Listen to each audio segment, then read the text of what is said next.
નમસ્તે, મારા બ્લોગમાં તમારા સૌનું સ્વાગત છે. તો હું દ્રષ્ટા દવેજાની આજે મસાલાવાળા થેપલા બનાવવાની છું. તો ચાલો આપણે કિચનમાં શરૂ કરીએ.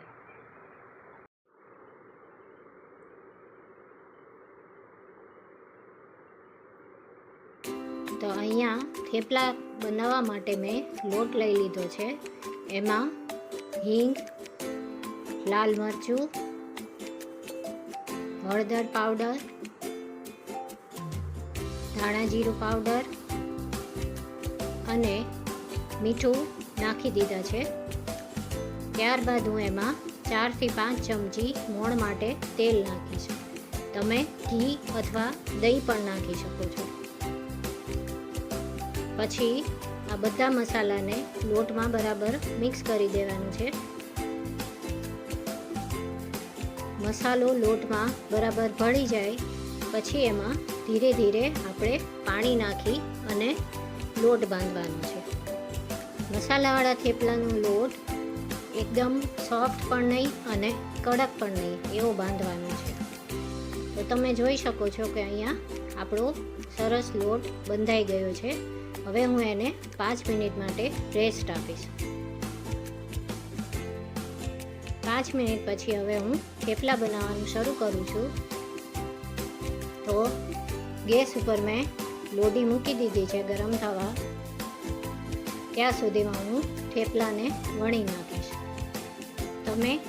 તમે જે રીતે ઘરમાં બનાવતા હોય એ રીતે નાના મોટા થેપલા બનાવી શકો છો. આ થેપલા હું નાસ્તા માટે બનાવું છું એટલે હું મોટા બનાવું છું. તો એક થેપલું થાય ત્યાં સુધીમાં હું બીજું થેપલું પણ ફટાફટ વણી નાખીશ.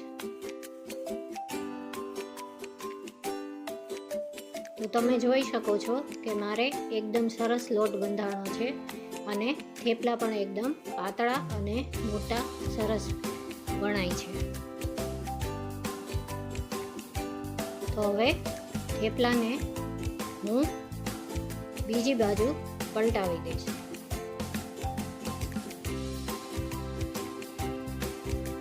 થેપલું જ્યારે થોડુંક ઉપરથી શેકાઈ જાય પછી બીજી બાજુ ફેરવવાનું છે.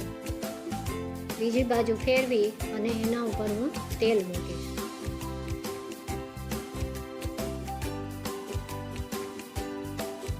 બંને બાજુ આખા થેપલા ઉપર સરસ રીતે તેલ ચોપડી દેવાનું છે.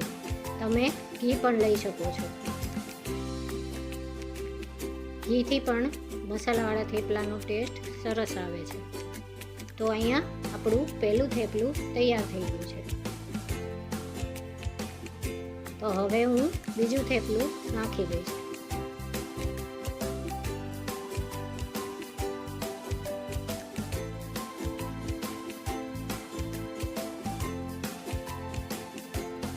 થેપલાને બંને બાજુથી સરસ રીતે લાલ જાય થાય એવી રીતે શેકાવા દેવાનું છે. તો તમે જોઈ શકો છો કે આ થેપલું સરસ ફૂલી ગયું છે. આવી રીતે તમે થેપલા બનાવશો તો તમારા થેપલા પણ એકદમ સોફ્ટ અને સરસ બનશે. તો આ બીજું થેપલું પણ રેડી છે. તો આપણા મસાલા થેપલા બની ગયા છે. તો તમે એને ચા સાથે, દહીં સાથે, ચટણી સાથે કે ગાંઠિયા સાથે ખાઈ શકો છો.